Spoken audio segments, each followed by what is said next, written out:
Welcome to A Guide to Every Deck in EDH. Today we're looking at Rowan, Scion of War. This is one of the two Rowan Scion twins that I've wanted to build a deck around. So the idea here is Rowan Scion of War is 3 mana 4/2 menace, and tap spells you cast this turn that are black and or red cost X less to cast, where X is the amount of life you lost this turn, activate only as a sorcery. So the idea is to lose a whole bunch of life and use that as a way to heavily reduce the cost of big bomb spells in red or black. We can't reduce them to 0 because it only negates the generic mana part of the cost, but we can reduce them a lot and win that way. So the deck is going to be broken into two pieces. There's going to be the enablers, the cards that allow us to lose a lot of life either for free or for cheap, and then the big bomb payoffs that are going to be used when we've lost all that life. So, and another thing is that Rowan needs to tap to use the ability, so we want to give Rowan haste so that we can use this immediately. So, briefly to go over this stuff, we've got all of our usual cards, all of our ramp cards, like our Mana Rocks and our Ragdivans and our Dockside Extortionists. We've got 2 Sweepers and Fire Covenant and Toxic Deluge. We've got our Tutors and Beseech, Demonic, Imperial, Tainted Pact, Vampiric Tutor. There's 1 Reanimate, and then we've got 1 Snuff Out for removal, which is good because we can pay for life rather than this cost, so we can use this as a removal spell that is a 4 life payment and can reduce the costs of our spells by 4. And then we've got our SWAT, Pyroblast, Red Blast as our counterspell type cards. We've got card draw in Adnaz, Bergie's Hornside can be card draw, Bolus's Citadel, Jessica's Will can be fast mana or card draw, Necropotence, which is the big important one here because we can pay 1 life to exile the top card with Necropotence, which means we can pay however much life we want to reduce the cost of spells. Now, we don't get to actually draw the cards until the end step, but it is a way to reduce the costs off of Rowan's ability really fast. Null Profusion, which is along with Recycle that it's color shifted from green, I think one of the most underrated EDH cards.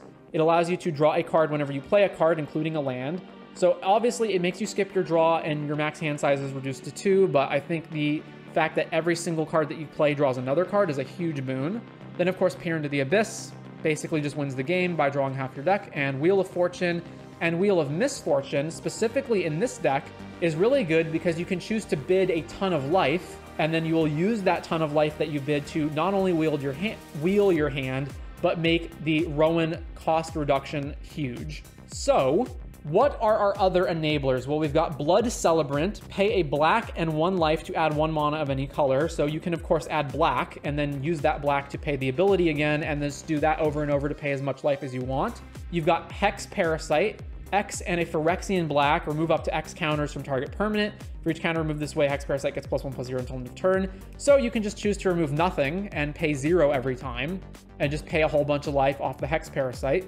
And then there's Plunge into Darkness. Choose 1, sack any number of creatures, and you gain 3 life for each sacked creature, or pay X life. Then look at the top X cards of your library, put one of those cards into your hand, and remove the rest from the game, so exile the rest. So this is a way that you can just spend 2 mana to pay however much life you want, to tutor not only for what you need, but also pay a bunch of life to have the cost reduction on Rowan take effect. So then apart from that, we want to give Rowan haste so that we can immediately tap it. So we've got Bitter Reunion, Lightning Greaves, Mass Hysteria, which gives everything haste, Need for Speed, which you can sack a land to give a creature haste. We've got 1,000-Year Elixir, which gives it pseudo haste and untaps it, which is relevant, and Torch Courier. So one of the things to note about Rowan's ability is the cost reduction only applies to the last time that you activated it. So if you activate it and then you lose more life later in the turn, the cost reduction only applies for the first time you activated it. So 1,000-Year Elixir can be used to untap it and tap it again. Although most of the time, I think that you should just be losing the life in the first go around and not need to untap it. And then of course we've got Torch Courier. And then apart from these enablers, as I've said, there's a bunch of other cards that are incidentally enablers, like Snuff Out loses 4, Vampiric Tutor loses 2, Wheel of Misfortune loses a whole bunch, Necropotence is of course a great enabler, Adnaz loses a bunch of life, Bolus's Citadel pays life to cast spells off the top, and of course we've got Fetch and Shock lands to lose life that way, Ancient Tomb loses life, Mana Crypt triggers and potentially loses us 3 life, Mana Vault loses us a life if we don't untap it, Toxic Deluge and Fire Covenant can lose us however much life we want in order to activate Rowan, although if Rowan is in play already, we can't play too much for Toxic Deluge, although, you know, we can potentially play around that, but these are other ways of paying a bunch of life all at once to make Rowan's cost reduced. And then apart from that, the mana base is a pretty stock Rakdos mana base, except with Hall of the Bandit Lord and Handwar Battlements to give Rowan haste, since haste is so important in the deck. Mount Doom, because again, we don't care about paying life, since we're just going to use that to reduce costs anyway. And then we have the Black Gate here because it's a land that we can bolt ourselves for in order to come in untapped. The other ability really doesn't matter too much. It's mostly just about bolting ourselves. Same thing with Tarnished Citadel. There's an argument that you could put Aghanim Awakening in this deck too, although it's not in this list. But anyway, sorry, it is in this list. And then we've got our bolt lands. So we've got Aghanim Awakening and Shatter Skull Smashing. So we can play these without having them tapped by bolting ourselves, which can also contribute to the life loss. And then Aghanim's Awakening can occasionally be relevant to like get like a Dockside Extortionist back or something. Shatter Skull Smashing, similarly, maybe sometimes it's relevant to like kill a Stax creature or something. And then we've got all of this fast mana to get going faster. So Blood Pet, sacks for black, Burnt Offering, sack a creature, get its mana value, which in this deck isn't too many creatures, but we can sack some of them. There's also Rowan herself. So Rowan, we can activate her, and then once we've activated her, we don't actually need her ability anymore, and we can sack her to generate the mana. Cabal Ritual, Culling the Weak, Dark Ritual, Desperate Ritual, Infernal Plunge, Jessica's Will, Jeweled Lotus, Lotus Petal, Priest of Gix, and Priest of Urabrask, which are 3 mana creatures that generate 3 when they enter. But if you've already reduced the costs of your spells, you can play them for just 1 mana and generate more mana than it costs to cast them. Pyretic Ritual, Rite of Flame, Sacrifice is another among the Culling the Weak and Burnt Offering effects. Sack a creature, generate mana. Seething Song, Simian Spirit Guide, Stormkiln Artist to generate treasures. Treasonous Ogre, which is one of the best cards in our deck because it simultaneously loses us life and generates red mana to cast things. And then, of course, Blank Goblin. So all of this in service of getting Rowan out as fast as possible, preferably hasting her, and then having either incidental life loss from a bunch of things come together to make stuff cheaper, or having one big life loss thing from like one of these cards to come together to make her stuff cheaper.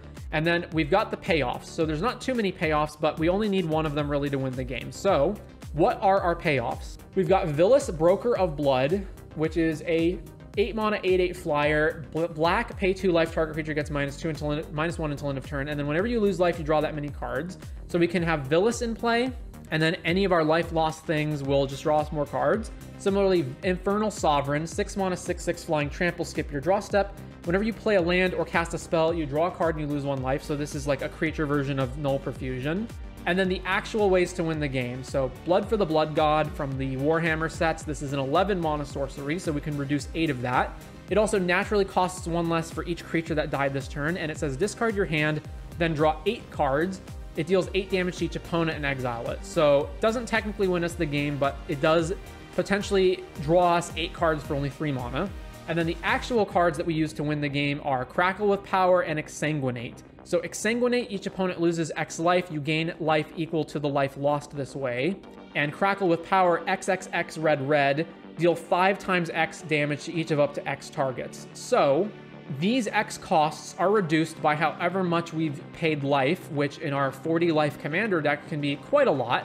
You could also run Torment of Hailfire in this spot, but the reason that I only wanted these 2 is I think you only want 1 effect of these, because you're just going to dig to it with either a tutor or something that draws a bajillion cards and then cast one of these. But the reason that I wanted Exsanguinate is because if you might be able to get X really high, but not actually able to kill your opponent, in which case gaining the life off of Exsanguinate is better than Torment of Hailfire's effect. And Crackle with Power, you might be not able to have black mana. And there's more cards in here that generate red mana from all these red rituals than there are cards that generate black mana. So therefore, that's why I wanted 1 of each in each color. Although, again, you could run Torment of Hailfire, but I don't think you need to.